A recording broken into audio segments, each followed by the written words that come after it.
Shalom, selamat pagi. Sate pagi hari ini kita masih membahas seri doa Bapa kami dengan tema lepaskanlah kami daripada yang jahat, dan subtema orang Kristen dimusuhi setan. Jangan kira menjadi orang Kristen itu enak. Sebelum engkau menjadi orang Kristen, Tuhan tidak memusuhi engkau, karena Allah mengasihi dunia. Sebelum engkau jadi orang Kristen, setan juga tidak memusuhi engkau, karena dia mau merayu engkau. Tetapi setelah engkau menjadi orang Kristen, Allah tidak membiarkan engkau menyeleweng, dan setan tidak membiarkan engkau taat kepada Tuhan. Maka engkau mulai merasa sangat sulit hidup sebagai orang Kristen. Beberapa gereja mengajarkan bahwa dengan percaya Tuhan, engkau akan menjadi kaya. Pendeta-pendeta seperti demikian menipu orang Kristen yang imannya masih kanak-kanak, sehingga orang Kristen dengan mudah disuap dan dibius dengan ajaran yang memuaskan hasrat kedagingan. Gereja yang sejati tidak mengajarkan demikian. Saya berkata kepadamu, menjadi orang Kristen itu susah. Barang siapa mau menjadi orang Kristen yang sejati, dia harus menyangkal diri, tidak boleh lagi egois.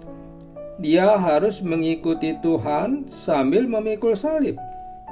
Barang siapa yang mau menjadi orang Kristen yang sejati, dia harus bersedia menderita untuk bisa masuk ke dalam kerajaan Allah.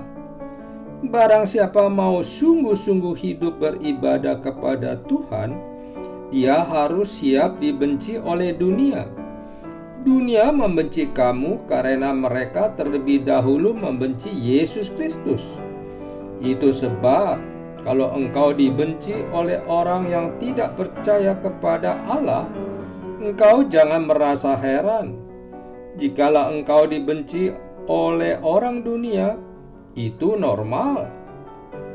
Jika engkau dibenci oleh orang lain, ingatlah, sebelum engkau dibenci, mereka terlebih dahulu membenci Yesus Kristus. Dan engkau berada di dunia ini di mana ada dua kuasa yang berperang, kuasa dari Tuhan dan kuasa dari iblis.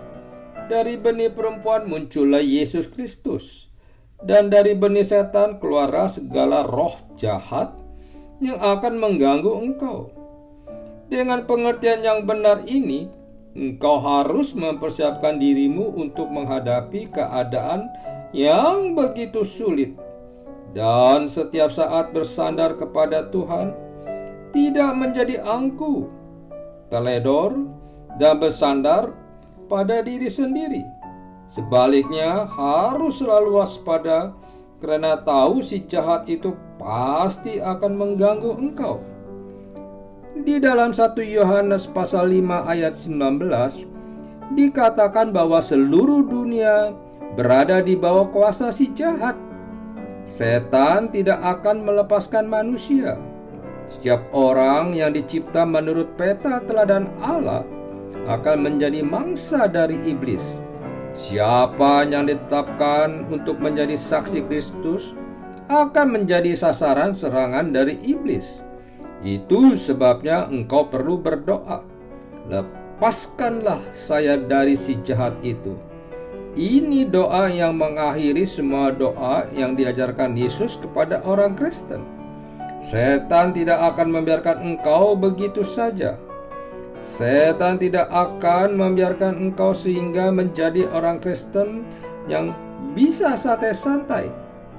Setan tidak akan membiarkan saya menjadi orang Kristen yang sukses, yang lancar, tanpa diganggu. Dia akan terus mengganggu engkau. Sebelum engkau menikah, dia mengganggu engkau. Sesudah engkau menikah, dia mengganggu keluargamu. Sebelum engkau menikah, dia mencobai engkau agar tidak menjaga kesucian tubuhmu. Setelah engkau menikah, dia mencobai engkau dan pasanganmu agar tidak menjaga kesucian kalian berdua. Sebelum menikah, dia mencobai engkau untuk melawan Tuhan. Sesudah menikah, dia mencobai engkau supaya keluargamu menjadi musuh Tuhan. Setan tidak pernah tinggal diam. Setan tidak pernah membiarkan kita. Amin. Mari kita berdoa. Bapa Surgawi, lepaskanlah kami daripada yang jahat, sehingga kami dibungkus dengan kuasa-Mu melawan si iblis yang selalu mengganggu kami.